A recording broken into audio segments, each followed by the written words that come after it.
So you can do a lot of things and find out a lot of information, and most importantly, you can communicate or send signals directly to creation, the creative source, which is an infinite number of spirit forms just like ourselves, who we all have evolved to the point where they know how to create and run universes, and you sometimes will get answers back. What's the importance of this? This enables you to find truth for yourself. The ultimate learning system. If you have questions about yourself or life and you know the proper symbols and can open the doorways, these things are available to you. Well, imagine Billy, after sitting in this seat, at 7 years old, all this comes back to him. All the language comes back to him so they can communicate with him. And then he steps outside of the craft and is sent back home. He's standing in a forest, 7 years old, out in Switzerland. Craft disappears. He goes back home. For the next few years, his education continues. They challenge him to remember things that have happened to him in his past and so forth, all about himself. So he has a very interesting childhood. Now, most of us, when we're 8, 9 years old, we're working on spelling between the lines and figuring out, 4 times 3 and so forth, and doing our painting projects. Billy made it through the 3rd grade. And at that point, one part of his mind was still learning math at the local school, and the other part of his mind is being crammed full of all these very high, sophisticated technical things that they want him to learn.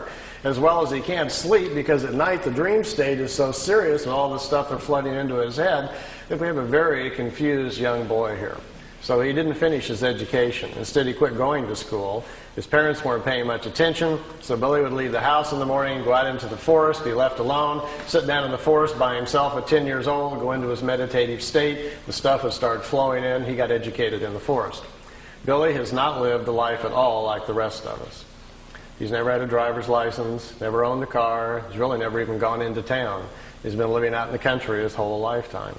Then at the age of 16, something very interesting kind of happened. On his 16th birthday, the voice he's used to hearing all the time, he thought would come in to wish him happy birthday, was getting very familiar with it.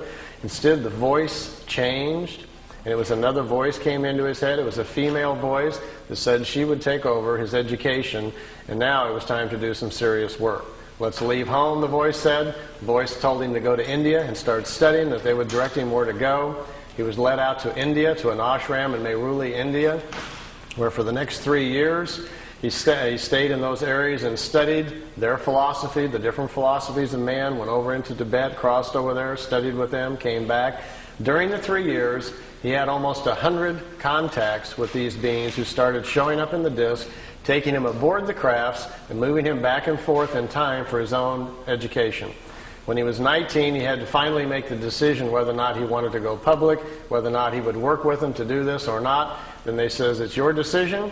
Now we're going to leave you alone for 11 years to get your life in order. You're a young man. Go get your wife. Go get your children started. Get your family started, and we'll be back.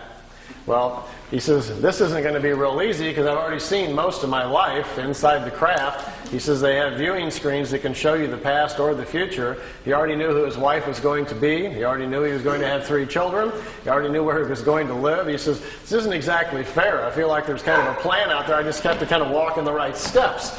So he says, well, I guess I'll go to Greece where I'm supposed to go, and I'll be meeting my wife in about 14 days on the side of the road. And it happened, just like they told him. He met his Calliope. They were married on December 26th. He was 19, she was 17. They had to sneak across the border because she was underage. He made his way back into Switzerland where he went, and they had their children, and he settled down in the farm area where he was comfortable. At this point, let me show you some of the pictures and things that happened to him. I know some of you have seen many of the pictures before, but I can see on some faces you haven't. We'll go through those rather quickly and show you some because they're always kind of exciting to see some of the pictures. I've got the slide tray going, and I'm on a leash here. Maybe someone could help me start the slide projector.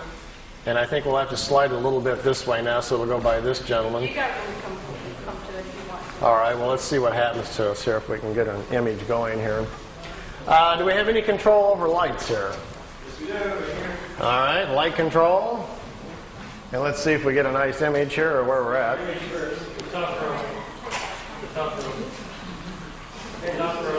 Top row up above. There we go. Well, we can kind of see him. Let's see. This light here is kind of getting on them, huh? How about if I kind of like this? Can we see okay?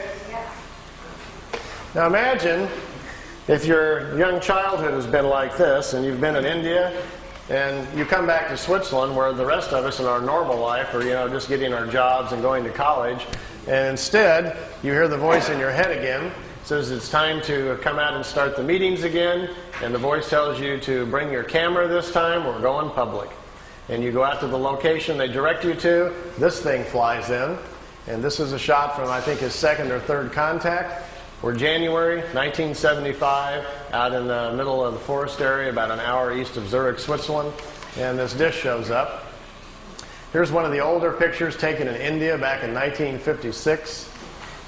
Mehruli. He's only 19 years old, and they're picking him up in this disc and trying to educate him. This is his home, where he lives now in Schmidruti, Switzerland. It's about 7,000 feet up in the hills. I took these. I stayed there for several months in the summer. Every night after dinner, I like to climb up on top of this hill because it's so pretty and just look out over the valley. I found, I kind of lost count, over 15 people in the area and who live there who have seen the disc, seen them come in by accident. I found 3 people who've driven Billy out to the contacts, watched the crafts come in and pick him up. And then one night I got to see them myself. I asked Billy if I could see them, and they came by and let me watch. I got to go out in front of the house and stand there with him and watch the disc come in and float over the house. So it's pretty spectacular when you actually see them. Here's one of the few pictures we have of it on the ground. Most of the contacts were during the daytime. They were going on almost on a weekly basis. Billy would get this familiar cooling sensation. He'd hear the voice in his head telling him where to go. He'd go out to the area that they'd chosen. And many times they would set the craft down on the ground like you're looking at here. They'd get out of the ship, sit down and chat. I think, to me, one of my most memorable memories of him telling me about the contacts was at the first meeting on January 75. A lady stepped out of one of these crafts, came over and sat down. They talked for an hour and 20 minutes underneath the tree. And Billy asked the lady, he says, "Who are you?" She says, "Well, my name, you can call me, the name that I chose for myself is Semyazi." And she says, "Semyazi, well, how do you spell that, or what does it mean? Is that a family name?" She says, "No, we don't have family names like you do. We don't pass the names on like you do. We've quit doing that. Instead, we've evolved to a point spiritually where we are more in touch with who we are as a spirit. We understand our incarnation cycles better. So we choose names which the name identifies the path of discovery we are on and the type of education we're working on during this lifetime. And in our language, the sound, Semyazi with a Z, means a woman with half the knowledge of nature. And that's her study. She's trying to solve more of the equations about nature in relationship to man. Well, Billy was trying to make his notes and was trying to make some, write it down phonetically how the name sounded to him. So he wrote it out, S-E-M-Y-A-S-E, Semyazi. So all of his notes, that's what he always called her, but that's how she called herself. She said on that first meeting that they've been watching this for quite a period of time. Their race is quite old. They are descendants of people from the constellation Lyra.